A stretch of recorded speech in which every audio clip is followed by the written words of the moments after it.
Est-ce que du coup, est-ce que tu pourrais partager justement ton parcours on va faire un thème de tout sur le désir, par exemple. Moi, je suis curieuse d'entendre aujourd'hui le avant-après ou comment tu étais avant, maintenant. Parce qu'aujourd'hui, enfin, moi, je vois de mon côté comment ça s'exprime, mais du coup, comment tu vis à l'intérieur de toi? Donc, sur le désir,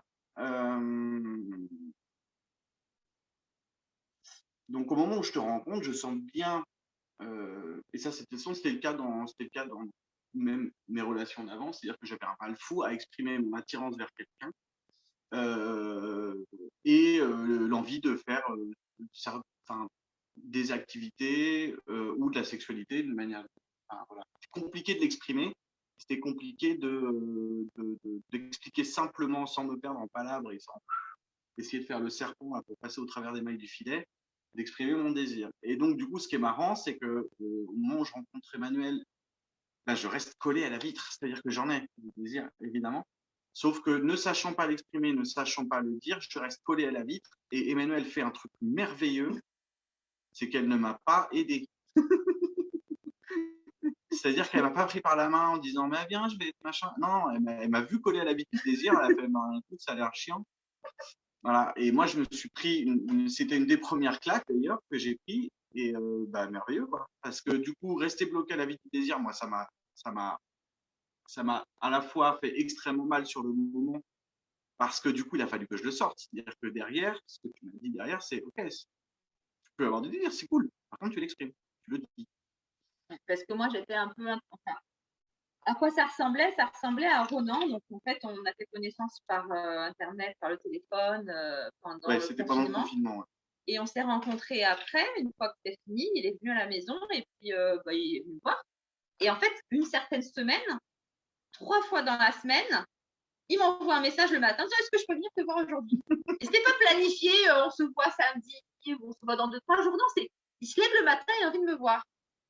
Et moi, je vois ça, je dis, mais ce mec, il doit avoir du désir pour moi. C'est 3 fois dans la semaine, il a envie de me voir alors qu'il n'est pas planifié. Voilà, c'est sûr. Donc, je le vois débarquer, puis je le vois, et puis là, chez moi, il est présent, il est là, et puis il dit pas qu'il a envie d'être avec moi, il dit pas. Il est juste là, il attend que ça lui tombe dessus. Et du coup, à un moment donné, à force, okay. Vas-y, vas-y. Donc à force d'être là et qu'il se passe rien ou peu de choses comparé au désir qu'il avait, il finit par faire une crise. Évidemment. Parce que comme moi, ce qui se passe, c'est que moi, je suis littérale. Je peux pas En fait, le truc de je pose ma main sur ta cuisse, comme ça, l'air de rien, c'est pas possible. Moi, il faut que je puisse dire oui ou non, le consentement, c'est important. Donc, s'il ne dit pas j'ai envie de faire ce que je te propose ci ou ça, je peux dire ni oui ni non. Et en même temps, je sens le truc un peu rampant que je déteste. Il a même, enfin, il a fait pas ça, mais l'ambiance de si, je l'ai champ. fait un peu. L'ambiance était comme. Non, Oui, ok, je suis honnête, d'accord. l'ambiance était là. L'ambiance était là, l'ambiance avait changé. Lui, il a un but à atteindre et il le dit pas et c'est insupportable parce que je peux ni lui dire oui, ni lui dire non, ni lui dire comment. Et du coup, eh bien, il a passé une nuit dans le salon, à pas dormir ou pas bien. Et puis le lendemain matin, je me réveille, je dis où est-ce qu'il est, j'ai envie de faire des trucs avec lui parce que moi, j'étais prête à suivre mon désir en fait à ce moment-là. Et là, il était pas bien du tout. Il est parti. Et là, j'ai fait ah, il fait sa petite crise de frustration. Le mec n'a pas eu ce qu'il voulait alors qu'il n'a pas demandé. C'était pas ça. Non, ok, je me suis trompée. C'est parce que c'était pas. Tu vois, le truc, c'est que au moment où je pars, je suis pas bien de ne pas l'avoir exprimé. En fait. Surtout ça, en fait, d'être resté collé à la vie. C'est même pas de l'avoir obtenu. Parce qu'au final, tu t'aperçois que à partir du moment où tu restes pas bloqué dessus, l'obtention ou pas, c'est d'être resté comme un gland à la vitre pendant toute une nuit, d'être resté comme ça à la vitre, en mode, et le lendemain matin, moi, c'est un truc qui déchire parce que tu es bloqué en toi, en fait. Tu vois, c'est cette sensation d'être bloqué en toi. C'est-à-dire que tu as un truc qui veut sortir et ça ne passe pas le cap de la bouche. Et ce truc-là, il est. Est-ce que ça vous parle? Est-ce que vous, les personnes qui sont les hommes parmi nous sur Instagram ou sur Facebook ou sur Zoom, est-ce qu'il y a des hommes qui ressentent le désir et qui parfois ça ne passe pas, même si vous voulez, vous n'arrivez pas, ça ne sort pas, ça ne pas. Est-ce que ça vous parle? Je suis curieuse. Bon, peut-être c'est juste une question rhétorique parce que ça va être compliqué d'avoir des réponses Si, là. nous, on peut lire en tout cas. On peut Pas lire. sur Facebook, on n'a pas la fenêtre Facebook. On n'a pas la fenêtre Facebook, mais par contre, on peut vraiment lire. Ah bah, c'est pas ça. Voilà. Et là, il n'y a pas de commentaire sur Non, Facebook. là, il n'y a pas de commentaire sur 5-6 Facebook. C'est personnes qui vraiment nous voient. seulement Okay. Pour la quantité de désir que je ressens, c'est Ah, et ce qui passe au final. Ouais, je vois complètement. question de proportion. Oui, complètement. C'est-à-dire que j'ai très envie avec toi de vivre ça. Je ressens tout ça pour toi et je vais dire ça. En fait, je vais passer un peu la fenêtre de de la vulnérabilité, mais je vais foutre un doigt de pied, quoi. Mais ça, c'est goûter la température de l'eau, tu vois. Je mets un pied dans Mais l'eau. c'est pas forcément une mauvaise chose dans le sens où parfois ça peut être disproportionné. Des fois, tu rencontres quelqu'un et tu lui dis tu es la femme de ma vie, alors c'est la première fois qu'on se rencontre. C'est pas forcément une bonne stratégie non plus. Hein. Ah, ça dépend, quoi. Ça dépend, il faut du tact et en fait, c'est un peu compliqué. On va peut-être rentrer là-dedans. On rentrera pas en Attends, détail. et du coup, moi je suis super curieuse. Et maintenant, comment ça se passe pour les dire Ah bah maintenant, alors, attention, c'est en deux temps. Hein, parce que, en fait, il y a un truc dont je me suis aperçu, mais c'est quelque chose que j'ai vécu avec toi. C'est-à-dire que je me suis aperçu que peu importe le désir, avec toi, tu es quelqu'un qui est, enfin, en tout cas, en tant que personne avec moi, tu es non jugeant. C'est-à-dire que ça peut être n'importe quoi, ça peut être délirant, un peu débile, un peu kinky, un peu machin, un peu Est-ce qu'on truc. dit qu'on a fait dire De... Ah non, dis pas. On dit pas. Euh, euh, non, alors, je vais pas dire ce que c'était, mais je dirais que c'était drôle. En fait. C'était très marrant. C'était de l'ordre des expérimentations de quand on a 4-5 ans. Voilà, de quand on a vraiment 4 ans. C'était vraiment débile. C'était drôle. Mais donc, du coup, les trucs aussi pétés, en fait, on n'est pas jugeant. Donc, partant du principe qu'on n'est pas jugeant, bah, je peux tout dire. Je peux dire, j'aimerais bien faire ça, j'aimerais bien faire ça. Et puis, on le fait pas. C'est juste de dire. Et puis après, il se passe ce qui se passe. Par contre, je sais que du désir, moi, tu l'as vu, le truc compliqué, c'est le désir maintenant extérieur. C'est-à-dire que, tu sais, je l'ai fait hier, ça Oui, c'est vrai, c'est ça. Et ça, c'est jusqu'à présent, c'était quelque chose qui n'était pas évident et pas simple.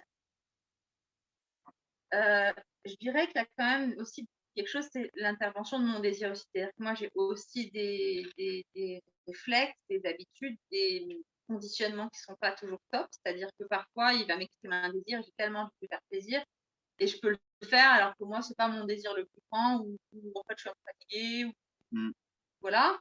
Et en fait, je crois qu'on a dépassé ça pour arriver au désir de connexion, en final. C'est-à-dire que quand il m'exprime son désir, je ressens pas j'ai envie de faire telle chose. Je ressens un désir de j'ai envie qu'on soit ensemble, qu'on soit connectés. C'est pas, ouais, mais tu vois, c'est toujours c'est toujours le truc, c'est pas l'activité, c'est la compagnie. Donc après, ce qui est rigolo, c'est de trouver des moyens de jouer avec tout ça. Ce qui est intéressant. Mais aussi, ce qui se passe, je pense que ce qui a changé, c'est que maintenant, ton désir s'exprime en ayant aussi ton attention sur moi. C'est-à-dire qu'en fait, parce que tu es présent à moi et que tu me ressens, tu vas pas me faire des propositions qui sont complètement en décalage avec mon humeur, mon énergie, en fait. Et du coup. Par tout à l'heure. Oui, c'était à moitié de la blague aussi. Non, c'était ça. Bon, et le coup, on est tout nu au lit, on va faire une sieste au final. Bon, d'accord, je me suis un peu avoir sur la sieste. C'est cool aussi de dormir. Quoi. Mais ce que je veux dire, c'est que oui, c'est que son désir, il s'exprime en étant éclairé ou informé de mon état. Ce qui fait qu'il n'y a pas souvent des trucs qui me disent j'ai envie qu'on fasse ça. Et moi, c'est pas du tout le cas en fait. Il n'y a pas trop de décalage. Et ça, c'est quand même appréciable. Et donc là où je voulais en venir, c'est que maintenant, en effet, c'est plus facile pour lui de même facilement de me toucher spontanément, de m'embrasser spontanément, de faire plein de choses spontanément. Et le nouveau gros dossier, ce sera le dossier 2021, c'est de désirer des personnes autres que moi, en fait. Et du coup, il y a quelques temps, je taquinais en mode le jour où tu désires quelqu'un d'autre, je ne sais plus ce que je faisais, et il disait oh non, je ne pourrais pas le dire, oh là, je ne peux pas, dans le métro. Oh non, si tu es avec moi, ah oui, si tu n'es pas avec moi dans le métro, je peux regarder les gens autour, voir si c'est joli, s'ils te plaisent ou pas. Mais si tu es avec moi, il n'y a plus personne. Je me dis, bah, c'est dommage. Dommage. Ouais. Et du coup, hier, on était garés avant d'aller dans une librairie acheter des livres. Et puis, on finissait une classe, acheter des livres, pour se faire plaisir. Et il y a une demoiselle qui traverse la rue et qui était bien habillée et qui avait des belles formes. Et du coup, il dit, comment t'as dit Ouais, très belle forme. Oui, elle a des belles formes. Et moi, je dis, bah dis donc, c'est la première fois que tu arrives à spontanément dire que tu apprécies une personne attirante en ma présence. Et tu vois, après... Alors que il y a quelques mois, c'était impossible, quand même, faut le dire. Après, tout le truc, je pense aussi, c'est que le désir, c'est aussi, on en parlera, c'est aussi une question de sécurité. C'est que tu sais que je sais que tu sais que Voilà. C'est-à-dire que je vais pas le quitter. Ou... Non, mais surtout, je sais, au moment où je vais le dire, je sais quasiment d'avance, tu vois. Au pire, ça va être de la jalousie un peu piquée, genre, ah ouais, tu vois, mais un truc sympa.